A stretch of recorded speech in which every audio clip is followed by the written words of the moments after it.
Une fois l'auditoire rassemblé, j'ai fait apparaître mon PowerPoint sur le grand écran du projecteur et j'ai commencé ma présentation. Bonjour, je m'appelle Piora. Bienvenue à Enfer pour les nuls. Il ne fait aucun doute que beaucoup d'entre vous se demandent pourquoi vous êtes dans un amphithéâtre, au lieu de profiter de nuages de soufre, pendant qu'on vous arrache les yeux et les parties génitales avec des fourchettes chauffées au rouge. Chacun d'entre vous a commis de graves péchés mortels, mais aucun d'entre vous n'a à souffrir si vous faites votre quota d'âme. Si vous ne le faites pas, ils vous vireront de cette confortable oasis. Aimeriez-vous être rôti dans la lave et torturé par les horribles monstres qui y vivent pour l'éternité? Non? Bien. Soyez attentifs, et votre vie après la mort pourra être remplie de gâteaux du diable, d'œufs endiablés et de rhum démoniaque. Cette blague me fera toujours sourire. Vous avez la possibilité de détruire vos pires ennemis. Avez-vous déjà dit à quelqu'un d'aller en enfer? Eh bien maintenant vous pouvez vraiment le faire. J'ai souri. N'est-ce pas merveilleux? Mais votre but ici n'est pas de vous amuser, de jouer. Vous êtes ici parce que votre travail est crucial. Nous sommes en guerre froide avec le ciel. Bientôt ça va chauffer à nouveau. Notre camp a besoin de tous les soldats que nous pouvons obtenir. Soit nous détruisons Dieu et ses anges, soit chacun d'entre nous subira la damnation éternelle. Maintenant que vous comprenez pourquoi vous êtes ici, laissez-moi vous raconter une histoire. J'étais un des 84 légionnaires de Lucifer, mais j'étais juste un pion, au plus bas de l'échelle. J'ai travaillé dur et j'ai gagné mes rangs. Ma dernière affectation était premier assistant du directeur dans le district de Moscou. Nos victoires comprenaient une révolution, 2 guerres mondiales et des décennies de peur et de misère. Cela a permis à notre équipe de recruter plus de 300 millions d'âmes humaines. Je suis fier de mon travail. La plupart du temps, je réussis. J'adore ça. Tout comme vous, je le sais. Il n'y a rien de plus amusant que de parvenir à une destruction complète. Il y a 20 ans, notre Seigneur et Maître Lucifer m'a promu au poste de directeur de l'entraînement des recrues. Ces recrues, c'est vous. Le slide suivant représentait un point d'interrogation. Les 7 péchés capitaux étaient écrits dessus. Beaucoup d'entre vous ont appris dans leur existence pré-enfer les 7 péchés capitaux. La luxure, la gourmandise, l'avarice, la paresse, la colère, l'envie et l'orgueil. Vous appréhendez peut-être de devoir maîtriser chacun de ces 7 outils pour gagner de grosses primes de recrutement. C'est faux. Tout s'ensuit si vous exploitez l'orgueil. L'orgueil cause plus de misère et de destruction que le reste réuni. Un étudiant a levé la main. J'ai répondu à sa question. Non, ces techniques fonctionnent partout sur la planète. Les gens sont les mêmes partout. Le slide suivant montrait un homme. C'est Mathieu Schoenberger. Nous avons éjecté son dernier contrôleur. Quelqu'un veut-il regarder ce qui se passe après une éjection? Ça gâcherait votre déjeuner. Je chérissais le souvenir de ses cris et de ses supplications. Mon prédécesseur disait qu'il était impossible de recruter Matt. Il avait de l'argent, du prestige, du pouvoir, des connaissances et une femme. Laissez-moi vous montrer comment je lui ai prouvé qu'il avait tort. Lumière, s'il vous plaît. J'ai passé la vidéo d'une réunion du département. Cela s'est passé une semaine après que j'ai pris l'affaire. Matt était absolument livide.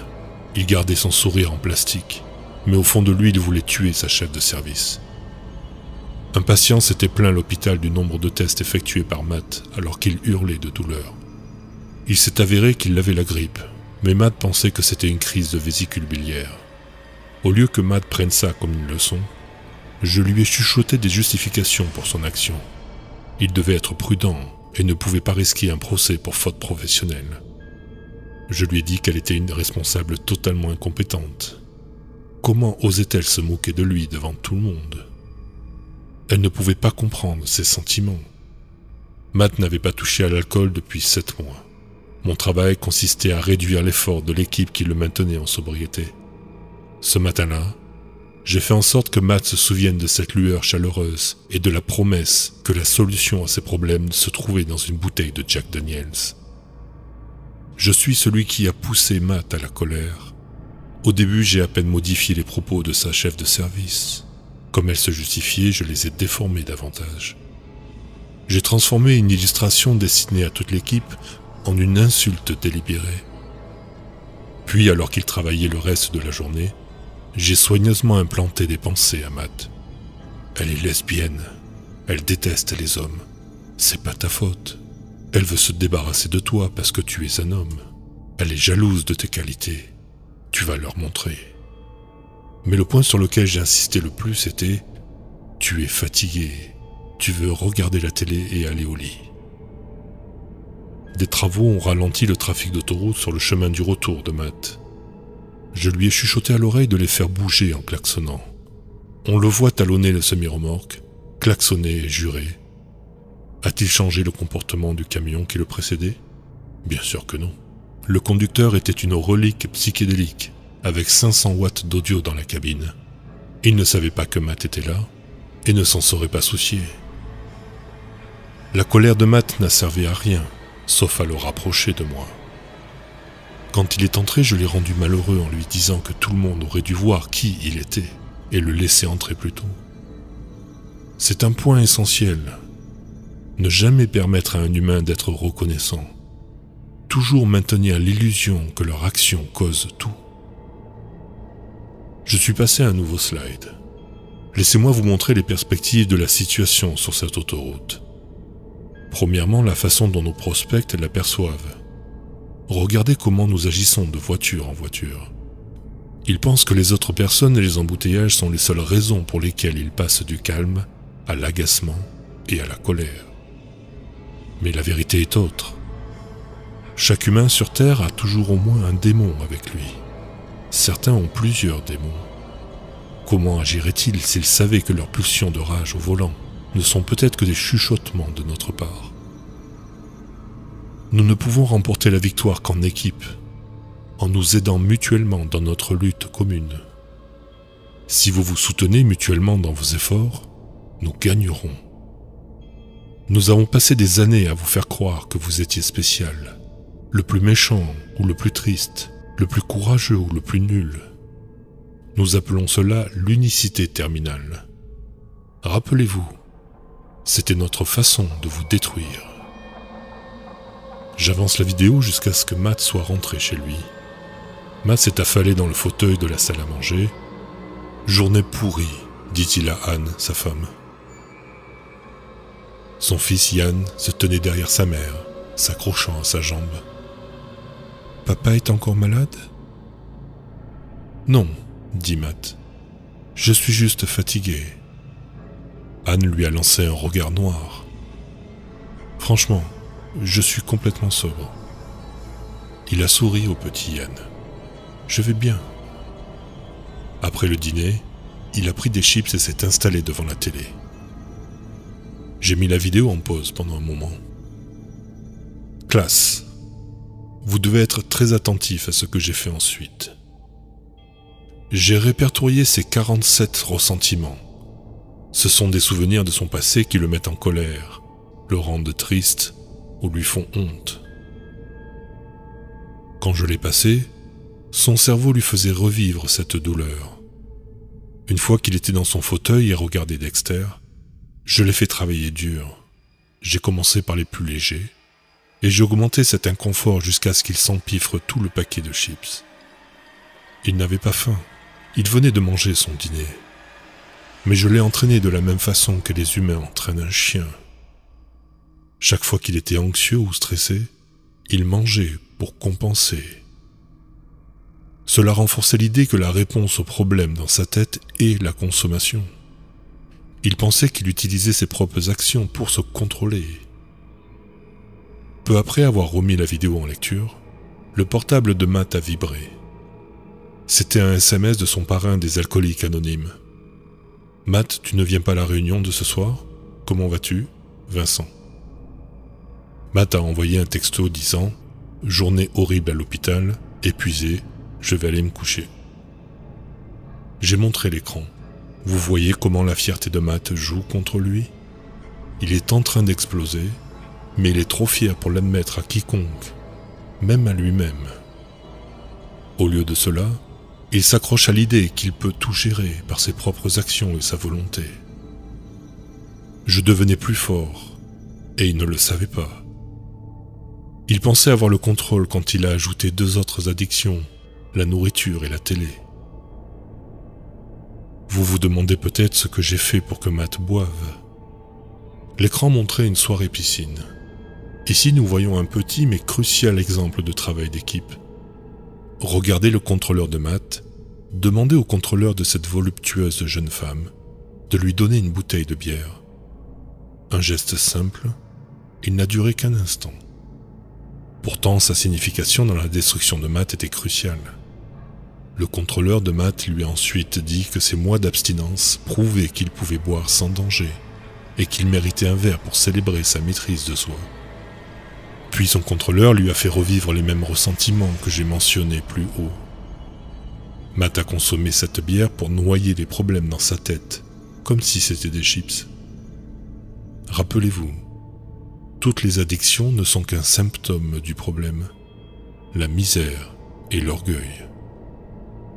Notre travail consiste à le convaincre qu'il peut garder son ego et arrêter d'être malheureux. Le grand écran montre Matt chez lui en train de prendre des pilules. Puisque l'alcool ne l'a pas conduit assez vite en enfer, j'ai dû élever mon niveau de jeu. Les humains disent que notre Seigneur et Maître, Lucifer, est le père des menteurs. C'est un mensonge. Je ne dis pas que je ne raconterai pas de bobards aux prospects pour les atteindre, mais la vérité est souvent bien plus dommageable. J'ai donné à Matt des informations diagnostiques sur ses patients. Quelques faits et beaucoup de flatteries lui ont fait croire qu'il était le Dr House. Une fois qu'il a cru qu'il était un faiseur de miracles, j'ai chuchoté quelques faussetés, de sorte qu'il a diagnostiqué ses douleurs de gueule de bois comme une maladie grave. Aussi bizarre que cela puisse paraître, son ego est prêt à tout pour défendre son utilisation. Très vite, Matt et un autre médecin se sont échangés des ordonnances de Ritalin, d'oxycodone, de Xanax, de benzos et d'une foule d'autres médicaments destructeurs. Il est devenu encore plus anxieux et déprimé. Il a également commencé à souffrir de cauchemars. Naturellement, il a pris plus de médicaments pour traiter les symptômes de ces drogues. J'ai mis un slide qui disait « Illusion sur soi ». L'ego surdimensionné de Matt lui disait qu'il avait le contrôle. On l'a aidé à garder cette illusion. Nous lui avons vendu quelque chose pour soigner les problèmes dans sa tête et ceux créés par son orgueil. Les humains font plus que prendre des pilules pour entretenir leurs illusions. Ils mentent, menacent, supplient, tuent, concluent des marchés et font preuve de gentillesse afin d'amener les autres à faire ce qu'ils veulent. Au final, leur pouvoir sur les autres et sur eux-mêmes échouera. Avec Matt, ça a pris 1 an. Entre-temps, Anne avait trouvé sa drogue cachée dans le garage, obtenu une ordonnance restrictive contre lui et demandé le divorce. Je me suis levé en souriant.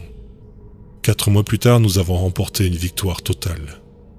Après 3 jours de consommation de méthamphétamine et de PCP avec une pouffe qu'il a rencontrée à Carouf, j'ai convaincu Matt qu'il avait besoin de passer du temps avec son fils. Donc il a pris Yann et est parti avec lui. Comme le tribunal avait donné la garde exclusive à sa femme, et qu'il y avait une ordonnance restrictive contre lui, selon la loi, Matt a kidnappé son fils. Mais l'histoire ne fait que s'améliorer. J'ai souri.